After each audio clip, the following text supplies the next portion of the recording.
लोग सुनना शुरू हो गए, तो इस वजह से अब मैंने ये अंदाज अपनाया। लेकिन आए सोल्यूशन बेस्ड अप्रोच पे आते हैं, फिर सोल्यूशन पे आपके साथ बात करते हैं। लोग कहते हैं साहब महंगाई इस मुल्क में क्यों है, मैं आपको बताता हूँ, ठीक है? आप सुने, सारे लोग कलम कागज निकाल लें और नोट्स लेना शुरू करें। देखिए, आपके सामने हम बात रखते हैं कि महंगाई मुल्क में क्यों है, किस वजह से है और कीमतों में इजाफा क्यों होता है। देखिए, असल बात यह होती है कि आप में से अक्सरियत लोग इस चीज़ को नहीं जानते कि महंगाई का तस्वुर है क्या, इसका निज़ाम क्या है। मेरा ताल्लुक शोबा तदरीस से है, इक्तसादियात, मालियात, मुआशियात में पढ़ाता हूँ यूनिवर्सिटियों में। इस तक के पीएचडी भी मुझसे पढ़ते हैं, मैं खुद पीएचडी नहीं हूँ, ना मैं कोई दावा करता हूँ। बात यह है कि महंगाई की बुनियादी वजह तलब और रसद है, डिमांड एंड सप्लाई। जानते आप सब हैं, पता आपको टकेगा नहीं है। जानते आप सब हैं, पता आपको टकेगा नहीं है कि ये चीज़ है क्या। डिमांड एंड सप्लाई के माने ये है कि ये मावरा है पैदावारी लागत से। बनाने में आपको कितने पैसे लगते हैं इसकी कोई अहमियत नहीं है। एक प्रोडक्ट बनाने में, एक शय को बनाने में कितने पैसे लगे, ये सब उठाकर कुएं में फेंक दें, इनकी कोई अहमियत नहीं है। सिर्फ अहमियत किस चीज़ की है? डिमांड एंड सप्लाई की। लेकिन हमारी मईशत है क्या? प्रॉफिट सीकिंग नहीं है। हम मुनाफे के लिए काम नहीं करते, हम रेंट सीकिंग है। रेंट सीकिंग कैसे होता है? घर जवाई का सुना है आपने? हमारे यहाँ पंजाबी में कहावत है, बहन दे घर भाई कुत्ता, सौरे घर जवाई कुत्ता। नहीं, कहावत है पंजाबी की।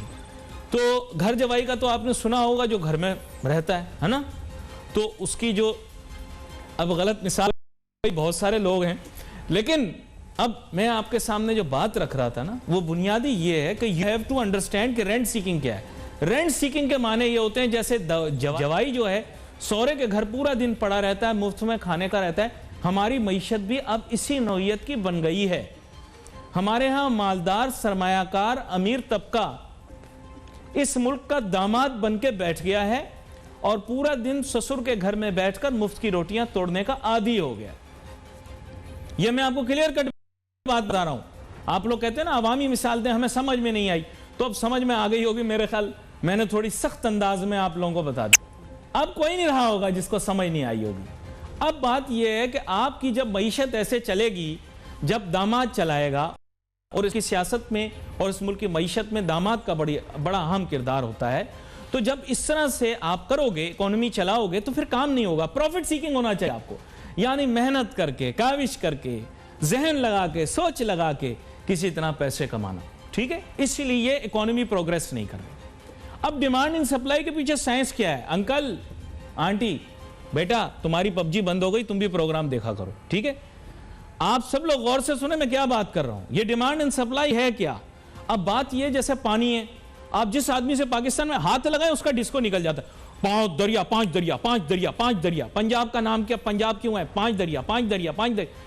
पानी इतना ज्यादा है तो भाईजान फिर पानी की कीमत क्यों वसूल की जाती है? क्योंकि हम रेंट सीकिंग, घर जवाई। मेन एम ये है कि कराची शहर के अंदर पानी बड़ी आसानी से दरिया सिंध से यहां डाइवर्ट करके लाया जा सकता है, लेकिन नहीं लाते। क्यों नहीं लाते? क्योंकि जब सप्लाई कम करेंगे तो लोग तड़पेंगे, टैंकरों के लिए, पानी के लिए तड़पेंगे, वाटर बोर्ड को गालियां निकालेंगे, है ना?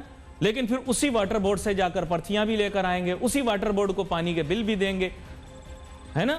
और उसी वाटर बोर्ड के पास जाकर किसी ना किसी तरीके से अपने काम भी करवाएंगे, उनकी पाइपलाइनें तोड़ के पानी चोरी भी करेंगे।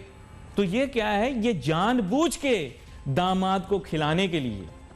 दामादिया इकोनॉमी है ना आपकी, अपनी इकोनॉमी को आप रेंट सीकिंग कहें। जाके इंटरनेट पे सर्च भी कर लें, खाली वो चीजें नहीं सर्च किया करें जिनको सर्च करने की जरूरत नहीं, ये चीजें भी सर्च किया करें नेट पे जाके रिसर्च करें जो बात मैं कर रहा हूं। रेंट सीकिंग इकोनॉमी क्या होती है।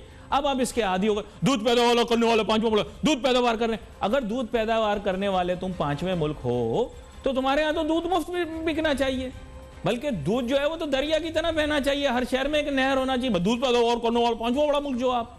लेकिन दूध की कीमत क्यों है? शॉर्टेज क्रिएट की गई है। किसको खिलाना है? दामाद को खिलाना है। रेंट सीकिंग इकोनॉमी है।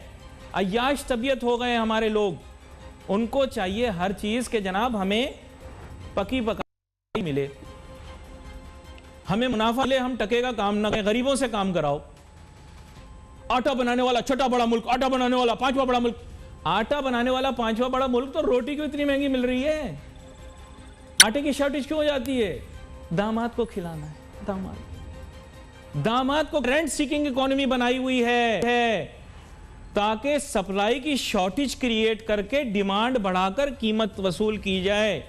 अब आई समझ के नहीं आई, या अब और इतने सारी मिसालें देके समझाया आपको। ये जो आप कहते हो ना वसाइल से मालामाल, पहले तो हो नहीं वसाइल से मालामाल, और जो वसाइल हैं भी उनका सत्यानाश इसलिए किया हुआ क्योंकि दामाद को खिलाना है, दामाद को खिलाना है। यानी रेंट सीकिंग इकोनॉमी को बनाना है, establishing rent seeking economy, profit seeking नहीं। यहां पर एक छोटा सा ब्रेक लेते हैं, ब्रेक के बाद वापस आएंगे, फिर इसको और आगे लेकर चलेंगे गुफ्तगू को दूसरे जाविये की तरफ भी जो आज का मौजू है। Let's short. नाजरीन welcome back after the break. अब मेरी ख्वाहिश और कोशिश यही है कि जनाबे वाला इन सवालात का अब जवाब तलाश करें कि हमारे मुल्क के अंदर ये तलब और रसद के दरमियान ये फ़र्क क्यों पैदा किया जाता है। मेरे साथ बहुत ही अहम मेहमान शामिल हैं साहब, मुल्क के मारूफ मईशतदान है। वेलकम करूंगा सर आपको। जी आप इस ब्रेक पे जाने से पहले मुख्तसरन बताऊंगा क्या बात कर रहा था। मैं ये डिस्कस कर रहा था आपसे एक मरतबा पहले, मुख्तसरन ये बात हुई थी कि हमारी एक रेंट सीकिंग इकोनॉमी बन चुकी है, हम प्रॉफिट सीकर्स नहीं हैं, जिसकी वजह से हमारे मुल्क के अंदर कहीं कहीं मैं ये देखता हूं कि ज़बरदस्ती महंगाई देखी जा सकती है। ये वजह यह कि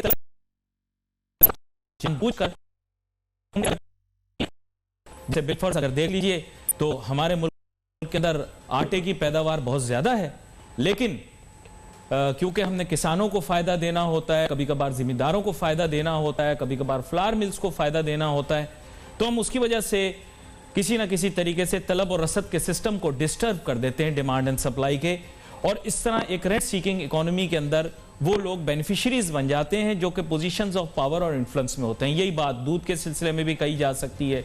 अगर आप इस्लामाबाद में तो आपको इतना मसला फेस नहीं करना पड़ता, लेकिन कराची शहर के अंदर पानी के मुतालिक यही बात कही जा सकती है, वगैरह वगैरह। मैं चाहूंगा इसके बारे में आप थोड़ा हमारे नाजरीन को बताइए। जी मेरा यहाँ पे एक इम्परफेक्ट मार्केट होती है जी, वहाँ पे इस तरह की सिचुएशन जो है वो सामने आती है। तो पाकिस्तान जो है ये एक हाइब्रिड मार्केट है। कुछ ममालिक होते हैं यहाँ पे के जो चीजें हैं वो सारी की सारी मार्केट इकोनॉमी जो है वो गवर्नमेंट डोमिनेटेड होती है, स्टेट डोमिनेटेड होती है। कुछ होती हैं यहाँ पे कि फ्री मार्केट इकोनॉमी होती है, लेकिन यहाँ पे सूचू का मरबा हो जी। अगर हम देखें कि बीट की जो प्रोक्योरमेंट है वो तो हुकूमत एक्सपोर्ट प्राइस से कर रही होती है, या शुगर केन के लिए एक्सपोर्ट प्राइस जो है वो मुतय्यन होती है जी। और उसके बाद प्राइवेट सेक्टर वो या तो हुकूमत को रेंट दे रहा होता है, एक्स्ट्रा चार्जेस दे रहा होता है फूड डिपार्टमेंट को, उसको टाइमली गर्दम मिल सके, और अगर उसको वहाँ पैसे नहीं देने तो वो फिर कोशिश करेगा कि ज्यादा प्रॉफिट के साथ किसानों से खरीद सके, उनको ज्यादा पैसे देके और उसके बाद आटे की कीमत बढ़ा दे। और इस दफा यही चीज हो रही है क्योंकि इंटरनेशनल मार्केट जो है वहाँ पे गंदम की कीमत जो है वो ज्यादा है, और हमारी गंदम जो है ये सिर्फ अफगानिस्तान तक महदूद नहीं रहती, ये अफगानिस्तान से आगे सेंट्रल एशिया तक जाती है। तो इस वक्त एक्सपोर्ट प्राइस अनाउंस की गई, उससे कहीं ज्यादा कीमत जो है वो इस वक्त इंटरनेशनल मार्केट में मिल रही है, और यही वजह है कि प्राइवेट सेक्टर जो है वो एकदम से सरगर्म हुआ। कोई भी सूबाई या पाप्सको जो कि मरकजी हुकूमत के अंडर आता है वो अपना प्रोक्योरमेंट टारगेट उस तरीके से पूरा नहीं कर सके, और जो गंदम जो है वो साल के शुरू में ही होल्ड हो गई। अमूमन तौर पर यह होता है कि जो गंदम की नई फसल आती है तो उसके बाद जो फूड डिपार्टमेंट होते हैं वो तकरीबन ऑटम में जाके अपनी रिलीज शुरू करते हैं, क्योंकि ये सोचा जाता है कि प्राइवेट सेक्टर के पास ऑलरेडी गंदम होगी जो कि वो पीस के जिसका आटा दे सके। और अब ये सूरत हाल ये पैदा होती है कि हार्वेस्टिंग के फौरन महीने बाद अब पंजाब में और बाकी सूबों में भी अब फूड डिपार्टमेंट्स को अपने रिजर्व स्टॉक में है वो इशू करना पड़ेंगे, और एक दफा फिर हम आटे की कीमत का बहरान देखेंगे जिसका सामना हमें सर्दियों में करना पड़ेगा, जबकि ना मार्केट में गंदम मिलेगी और ना हमारे जो पब्लिक सेक्टर गोडाउन है वहाँ पे हो। तो इस सारे सिस्टम को मेरा कहना ओवरऑल करने की जरूरत है। अगर मैं आपके अच्छा, की तरफ मैं नाजरीन की आसानी के लिए इनको समझा रहा था, मिसाल शायद मैंने बड़ी भौंडी दे दी, उसके लिए मैं माजरत भी नाजरीन से चाहता हूँ। भाई वो पंजाबी की हकीकी मिसाल है, जो आपके सामने पेश कर दी है, आमतौर पर घरों में जिक्र किया जाता है, लेकिन मैंने बिल्कुल ऐसे मिसाल दी जैसे हमारे माशरे के अंदर घर दामाद की सी मिसाल होती है। रेंट सीकिंग इकोनॉमी के अंदर असर तबके की अहमियत भी उस दामाद की तरह होती है जो काम करे ना करे लेकिन वो मुनाफा या कारोबार में हिस्सा वसूल करता रहता है। सर, अब इसका खात्मा कैसे करें जहां हमारे मुल्क के अंदर ना तो कंपटीशन कमीशन उस तरह से फाल है जैसा होना चाहिए, ना ही एंटी ट्रस्ट का कोई कानून बनाया गया है उस लिहाज का कि जो अमल में लाकर फौरन काम दिखा सके। पेनल्टीज हैं लेकिन बहुत कम है, कार्टेलाइजेशन भी है, मोनोपोलीज भी एग्जिस्ट करती हैं, इनफैक्ट गवर्नमेंट की अपनी मोनोपोलीज भी एग्जिस्ट करती हैं। तो आप पॉलिसी हुकूमत को एडवाइस देते हैं, इस सिलसिले में आपकी क्या राय है? देखिए, कंपटीशन हो और रेगुलेटर हो, नेपरा हो, ओगरा हो, कोई भी रेगुलेटर, जब तक उन रेगुलेटर्स के कुछ पैसेज लगाने का इख्तियार उस तरीके का नहीं होगा वो काम नहीं कर सकेंगे। कंपटीशन कमीशन जो है वो कार्टेलाइजेशन पे या एंटी ट्रस्ट पे वो पेनल्टी लगाता है। जिन लोगों को पेनल्टी लगती है वो कोर्ट में जाते हैं, वहां से जाके स्टे ऑर्डर। तो या तो ये हो कि उनके पास अपने जो लॉज हैं जो उनको इन्फोर्स करवाने की पावर भी मौजूद हो, तो फिर तो रेगुलेटर जो है वो काम कर सकेंगे। लेकिन अगर रेगुलेटर का काम यह है कि वो किसी पे वो जाए और जाके हालत में आपकी आवाज मुझे वाजे नहीं आ रही, मैं दोबारा से आपसे राब्ता करने की कोशिश करता हूँ। कुछ हिस्सा जुज़वी तौर पर मेरे ख्याल में सुन नहीं सका, तो दोबारा से मैं करूँगा कि राब्ता करें। तो मैं यही जानना चाह रहा था चीज़ों को कि हमारे मुल्क के अंदर आखिरकार ऐसे मुसाबकती अमल को बेहतर क्यों नहीं किया जाता। एक छोटी सी ब्रेक लेते हैं, ब्रेक के बाद वापस आते हैं, फिर अपनी गुफ्तगू जारी रखेंगे और इसी महवर पे गुफ्तगू करेंगे कि महंगाई आखिरकार क्यों है और जो हमारा प्राइमरी मौजू है उसके साथ कुछ जोड़ेंगे। Let's take a short break.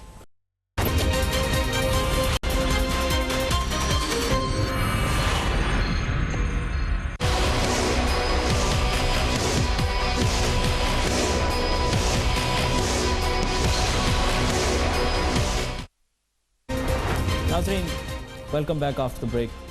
गुफ्तगू जो जारी थी, ब्रेक पे जाने से पहले मैं बात यही कर रहा था, और मैं क्योंकि मेरी आदत है कि मैं बिल्कुल आम फहम ज़ुबान में गुफ्तगू करता हूँ, तो आबिद सुलेरी साहब, मैं आम फहम गुफ्तगू में ही एक मैंने पंजाबी की कहावत का भी जिक्र कर दिया, आपने भी सुनी हुई, मैंने भी सुनी हुई है, लेकिन मैं उसके लिए माजरत दोबारा से कह देता हूँ।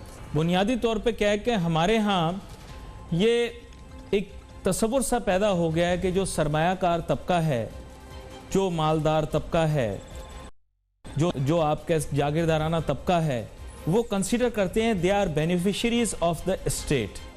दैट मीन्स उनकी जो राइट्स हैं, उनके जो प्रिविलेजेस हैं, they are superior to the common citizen of Pakistan. Therefore they should receive more share out of the economic prosperity of this country. उसका रिजल्ट ये है कि अब इकोनॉमी इतनी ज़्यादा रेंट सीकिंग की तरफ चली गई है कि हम किसी भी कारोबार को हाथ लगाते हैं, इस तक के ऑनलाइन बिजनेस को भी हाथ लगाते हैं, तो उसमें एक आम शहरी बेनिफिशियरी नहीं बन सकता। आप इसके बारे में क्या राय रखते हैं? इसको चेंज करने के लिए क्या करना चाहिए? जी देखिए, ये तो इसके लिए इक्वालिटी ऑफ अपॉर्चुनिटीज जब तक नहीं आएगा तब तक शायद ये चेंज नहीं हो सकता है। It's a long term process है।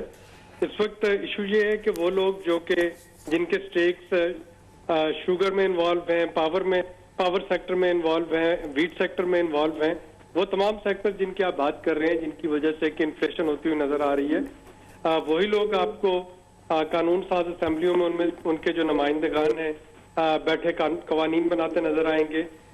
उन्हीं में से कुछ लोग जो हैं वो आपको उनके जो किड्स एंड किन्स हैं वो आपको ब्यूरोक्रेसी में इस पे उन कवानीन पे अमल दरामद करते हुए नजर आ रहे होंगे।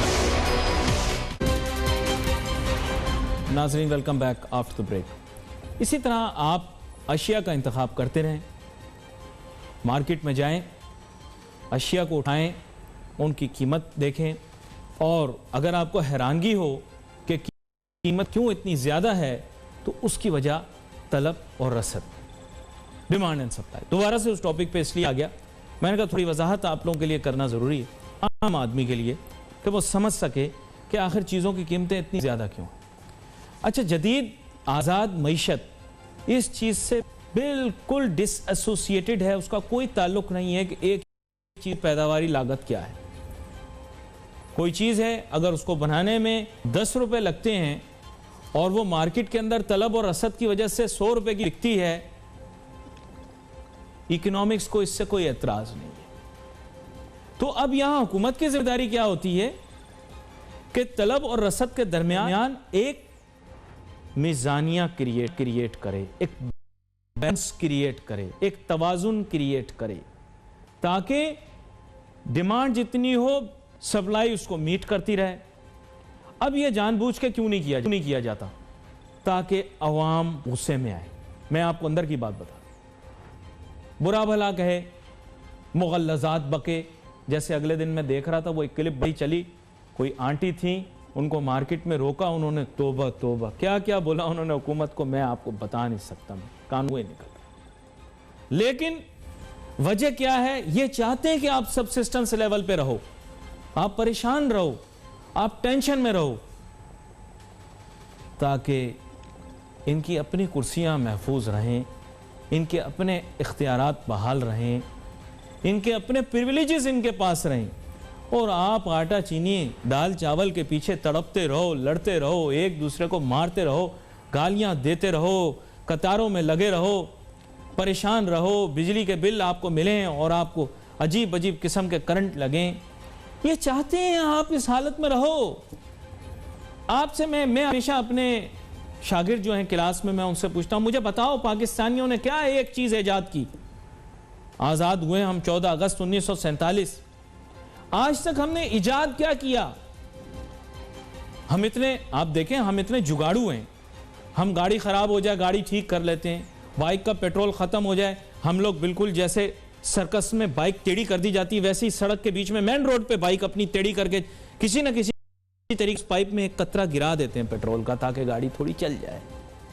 हम इतने उस्ताद हैं, हमें उल्टे उल्टे काम करने आते हैं, बिजली के मीटरों को पैरेलल करना हमें आता है, हम अपनी जान जोखिम में डालकर किसी भी तरह बिजली चोरी करते हैं, कुंडा लगाते हैं, ऐसी उल्टी उल्टी हरकतें करते हैं। हमने आज तक कुछ ईजाद क्यों नहीं किया?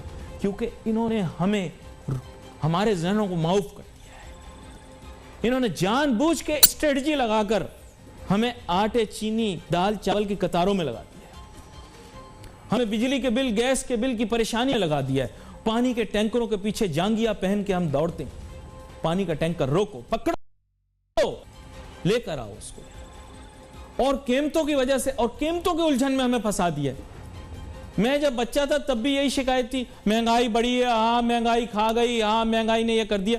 हमने क्या बिगाड़ दिया? वही हुक्मरान आज भी है, महंगाई वैसी ही। आपने नोट किया है ये पूरा एक स्ट्रेटजी के तहत हो रहा है। देयर इज अ मेथड, अंग्रेजी में कहते हैं method to the madness, there is a method to the madness. इन्होंने बड़े अंदाज में, बड़े तरीके से हमें बेवकूफ बनाया। हम बेवकूफ बनने वाली कौम नहीं है, हम फर्स्ट क्लास साजिशी, मेरा मतलब फर्स्ट क्लास अकलमंद कौम है। साजिशी भी है, कहना नहीं चाहिए, लेकिन हैं, ये एक फैक्ट है। हमें कोई जुल्म नहीं दे सकता, हमें कोई बेवकूफ नहीं बना सकता। सोचो हमारे हुक्मरान कितने शातिर हैं कि उन्होंने हमारे लिए ऐसे चक्कर पैदा किए, हमें ऐसा बेवकूफ बनाया। ये नहीं, मैं ब्लेम नहीं करता इस हुकूमत को, इनसे पिछले, उनसे पिछले, उनसे पिछलों से पिछले, इन्होंने एक ऐसी मईशत तैयार की है जहां पे ये खुद खाते पीते रहते हैं, इनके बच्चे बर्गर पप्पू अमेरिका में जाकर यूनिवर्सिटियों में पढ़ते रहते हैं, यहां पर भी बर्गर पप्पू स्कूलों में पढ़ते रहते हैं, टेढ़े टेढ़े मुंह बना के अंग्रेजी बोलते रहते हैं। टू देम दे आर अलूव, जैसे मैंने कल बोला था, नाइव, दे आर प्रेजुडिस्ड, उनको परवाह नहीं है, उनके ये मसले ही नहीं है। गरीब से उनका राब्ता क्या है? नौकर, चपड़ासी, ड्राइवर। जब इन एलिट क्लास के लोगों से बात की जाती है तो इनका बड़ा महदूद व्यू है गुर्बत का। इनका गुर्बत का व्यू वो है जो इनकी मासी इनको आके बताती है गरीब कैसे होते हैं। इनको ये मसाइल, गरीबों के मसाइल अपनी मासियों, अपने ड्राइवरों, अपने नौकरों से पता लगते हैं, अपने मालियों से पता लगते हैं। इनको हकीकी मसाइल से कोई रिलेशन नहीं है। यह जब सब्जी फल खरीदने के लिए जाते, देखा अमीर सब्जी फल कैसे खरीदता है, गरीब सब्जी फल ऐसे खरीदता है, ये चेक कर रहा पूरे, हाँ भाई कितने का है, कितने का, अरे भाई तुम बड़ा महंगा दे रहे हो। अमीर फल कैसे खरीदता है? जाता है, गाड़ी खड़ी करता है, सब्जी वाले को बुलाता है, कम यार, डिक्की खोलता है, क्लिक, पीछे से डिक्की खुलती है, सब्जी डाल दो। सर क्या डालना है? 2000 रुपए, 2000 रुपए की सब्जी डाल दो। वो खुद सब्जी डाल देता है। गरीब बेचारा खड़ा रहता है, ये हरी मिर्ची है, ये वाली ये सही नहीं है, ये तुम लोगों की आदतें हैं। अमीर को इस चीज से कोई परवाह नहीं है, उसने तुम्हें ऐसी उलझन में डाल दिया। पानी के टैंकर किसके चलते होंगे? तुम्हारा क्या ख्याल है गरीबों के पानी के टैंकर चलते होंगे? बसें किसकी चलती हैं सड़कों पे? तुम्हारा क्या ख्याल है ये जो लोग जो कंडक्टर ड्राइवर लगते हैं ये चलाते होंगे ये बसें? तुम्हें नहीं पता क्या चीज का? ये शुगर मिलें किसकी हैं? ये व्हीट फ्लावर मिलें किसकी हैं? बताओ। ये पावर सेक्टर, बिजली के इलेक्ट्रिक को तो बुरा भला कह लेते हो, बिजली पीछे से पैदावार करने वाली कंपनियां किसकी हैं? सीमेंट की फैक्ट्रियां किसकी हैं? लोहे का सरिया कौन बनाता है? Do you know? मैं पता है तुम यही खड़े रहते हो, रेडी के पास खड़े होकर सब्जी वाले के साथ जीरा करते रहते हो, फल वाले के पास खड़े होकर जीरा करते रहते हो, आड़ू में अपनी मर्जी का लूंगा, आम में अपनी मर्जी का लूंगा। इस तरह की तुम्हारी सोच हो गई, तुम इसमें लग गए हो। इजाद तुम खा करोगे? क्या इजाद किया बताओ मुझे? What have you invented in so many years? Tell me. कुछ भी नहीं, कोई इन्वेंशन नहीं, कोई न्यू प्रोडक्ट डेवलपमेंट नहीं, कोई इंटरनेशनल ब्रांड नहीं। एक मुझे बताओ ब्रांड इंटरनेशनल पाकिस्तान का कि जिसके ऊपर हम सिर्फ क्या है कि अंग्रेजों अमेरिकन ब्रांड की कमीजें यहां पर बनवाकर इस चीज पे खुश होते हैं कि उनके टैग के ऊपर लिखा हुआ मेड इन पाकिस्तान। अब तो वो भी नहीं लिखा होता, उस पर लिखा होता है made in Bangladesh, made in Vietnam. मुंह की खाली वहां पर भी। वाई? क्योंकि ये हमारे मुल्क का डाउनफॉल का रीजन बन रहा है। रेंट सीकिंग इकोनॉमी, मुफ्त में घर बैठे दामाद हमारे मुल्क का सारा खजाना, सारी रोटी खा रहे हैं। We have to become profit seeking. Free economy में बिलीव करें, फ्री मार्केट इकोनॉमी में काम करना शुरू करें भाई। और ये जो चीजें आप लोगों ने जिस तरह से उलझा रखी हैं इसको सुलझाएं, चाहे वो पावर सेक्टर हो, चाहे एग्रीकल्चर हो।